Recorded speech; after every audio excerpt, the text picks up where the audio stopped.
हम देख रहे हैं शोध प्रविधियाँ, जिसमें शोध प्रविधियों में हमारा फर्स्ट चैप्टर है शोध का अर्थ, प्रकार एवं आवश्यकता। तो इकाई 1 में है, जो इकाई 1 की रूपरेखा में देखेंगे, प्रस्तावना, उद्देश्य, वैज्ञानिक विधि के सोपान, उनकी समस्या की कैसे पहचान करना है, परिकल्पना का कैसे निर्माण करना है, निगनात्मक चिंतन की परिकल्पना के आशय तक कैसे पहुंचना है, संबंधित प्रमाणों एवं कारणों का कैसे संग्रह करना है, परिकल्पना की कैसे जांच करनी है, वैज्ञानिक शोध का अर्थ और विशेषताएं जानेंगे। साथ में जानेंगे शिक्षा में अनुसंधान की आवश्यकता। इसके साथ साथ हम देखेंगे ज्ञान के विकास में सहायक है, इसके लिए पॉइंट्स देखेंगे। आगे देखेंगे उद्देश्य प्राप्ति के लिए सर्वोत्तम क्रिया है, मानव समाज को नवीन ज्ञान एवं गति प्रदान करता है, इसके विषय में पढ़ेंगे। जीवन के उद्देश्य की प्राप्ति का सरल उपाय देता है, इसके बारे में जानेंगे।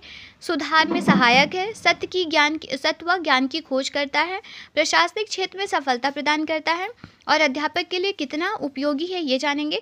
इसके बाद हम आगे देखेंगे कि शैक्षिक अनुसंधान के कौन कौन से प्रकार हैं, ऐतिहासिक, विवरणात्मक और प्रयोगात्मक। ठीक है, चलिए देखते हैं हम प्रस्तावना या इसका ब्रीफ इंट्रोडक्शन में देखते हैं क्या है।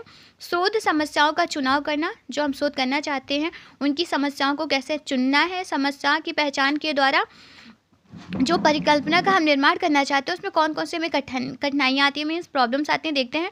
क्योंकि समस्याओं का चुनाव करने या उसे जानने के लिए अनुसंधानकर्ता, मतलब जो अनुसंधान कर रहे हैं, उनको बोला जा रहा है कि बहुत संवेदनशील, जटिल समस्याओं के समाधान की योग्यता वाले, मेहनती एवं कुशाग्र बुद्धि। देखिए, इसमें बोला जा रहा है कि जब भी हम शोध करने के टॉपिक चुने तो हमें बहुत ही ज़्यादा सेंसिटिव होकर निर्णय लेना चाहिए, ठीक है, वाला होना चाहिए, ताकि वह वैज्ञानिक समस्या तथा विज्ञान के तर्क संगतों को समझ सके। ठीक है, इतना था।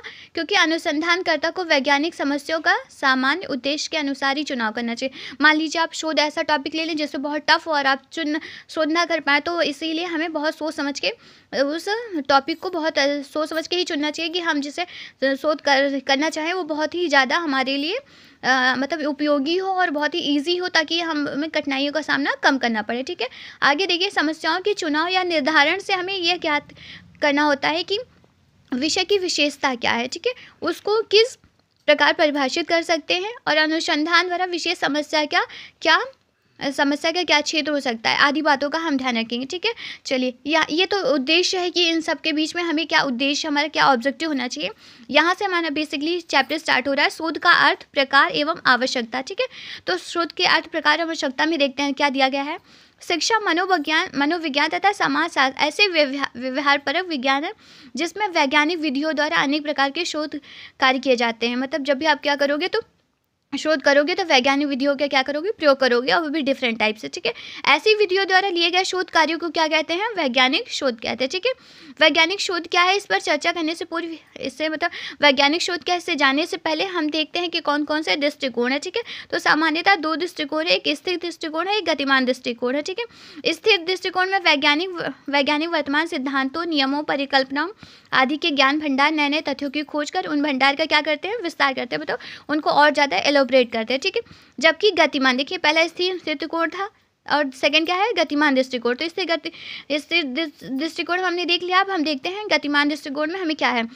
गतिमान दृष्टिकोण में बताया गया है समस्या समाधान के नए नए तरीकों पर जोर दिया जाता है, अर्थात किसी भी समस्या में नए नए विधियों का प्रयोग करना ही और उसकी क्रियाशील पक्ष का स्वानुभविक दृष्टि से ही करना क्या होता है, मतलब हम खुद से क्या एलोबरेट, क्या एक्सप्लेन कर रहे हैं, क्या उसमें मेंशन कर रहे हैं, ये सब किस में आएगा, गतिमान। डायनेमिक मतलब जो गतिशील है। ठीक है, कुल मिलाकर विज्ञान का मूल उद्देश्य प्राकृतिक घटनाओं की वैज्ञानिक व्याख्या करना है।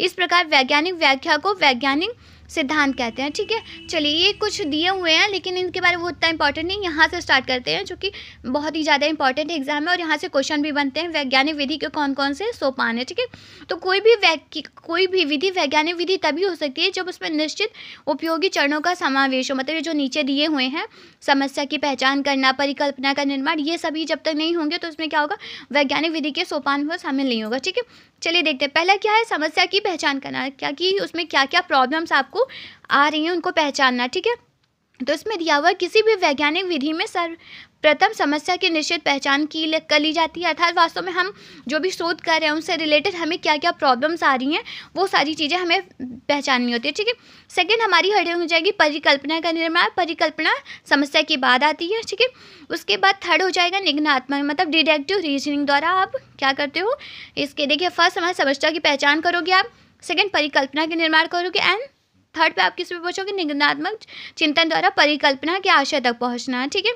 ये 3 हेडिंग हो गए। इसके बाद से आप नेक्स्ट पे आओगे संबंधित प्रमाणों एवं कारणों का संग्रह एवं विश्लेषण, कि जो आप मतलब शोध उठाए उसके कौन कौन से प्रमाण हैं, उनके संग्रह करने के कौन से कारण है, उनको विश्लेषण कैसे करोगे, ठीक है। इसके बाद आगे है कि आप परिकल्पना की जांच भी करेंगे साथ साथ, कि आप जो कर रहे हैं उसके जो आप शोध करना स्टार्ट कर रहे हैं उसमें कौन कौन से आते हैं, और ये परिकल्पना की जांच आपके चतुर्थ सोपान में आती है, ठीक है। चलिए इतना हो गया, मतलब हमने देखा। आगे हम देखते हैं वैज्ञानिक शोध का अर्थ एवं विशेषताएं। इसके लिए विभिन्न राजनीतिक विचारकों ने दिए हुए हैं। देखिए जब भी जब भी किसी समस्या या प्रश्न को क्रमबद्ध या वस्तुनिष्ठ, क्रमबद्ध मतलब एक सीक्वेंस है, सीरियल वाइज क्रमबद्ध या वस्तुनिष्ठ तरीके से ऑब्जेक्टिव वे से सुलझाने का प्रयास करते हैं, तो इस क्रिया को क्या कहते हैं, वैज्ञानिक शोध कहते हैं, ठीक है। कर्लिंगर के शोध के उन्होंने मतलब बताया है कि उनके शब्दों में क्या है, शोध क्या है। तो उनके अनुसार क्या है, स्वाभाविक घटनाओं का क्रमबद्ध, नियंत्रित, अनुभाविक एवं आलोचनात्मक अनुसंधान जो घटनाओं के बीच कल्पित संबंधों के सिद्धांतों और कल्पनाओं द्वारा निर्देशित होते हैं, उसे क्या कहते हैं, वैज्ञानिक शोध कहते हैं। इसी तरह वेस्ट एंड काहन ने भी दिया है उनके ओपिनियन यहाँ पे है, वैज्ञानिक शोध किसी नियंत्रण, प्रेक्षण या क्रमबद्ध वस्तुनिष्ठ अवलेख या विश्लेषण। देखिए अगर आप इन सबके नियम अपने आंसर्स में मेंशन कर रहे हैं तो आपके आंसर्स क्या होंगे, बहुत ही ज़्यादा अट्रैक्टिव होंगे। यहाँ पे सिर्फ इतना ही दिया हुआ है। आगे देखिए इसमें बताया गया कि इनकी परिभाषाओं से हमें क्या क्या विशेषताएं प्राप्त होती है। तो अनुसंधान का उद्देश्य किसी समस्या का समाधान ढूंढना अथवा 2 या 2 से अधिक चरों को आपस में क्या होता है, संबंध ज्ञात करना होता है, ठीक है। उसके बाद सेकंड है अनुसंधान केवल सूचनाओं की पुनः प्राप्ति या संग्रह नहीं होता। जब आप अनुसंधान कर रहे हो तो उसमें केवल आप सूचनाओं का ही मिश्रण नहीं डालेंगे ना, अपितु अनुसंधान में व्यापीकरण का एक्सप्लेनेशन करेंगे, नियम बताएंगे, सिद्धांत बताएंगे, इसके विकास पर भी बल दिया जाता है, ठीक है।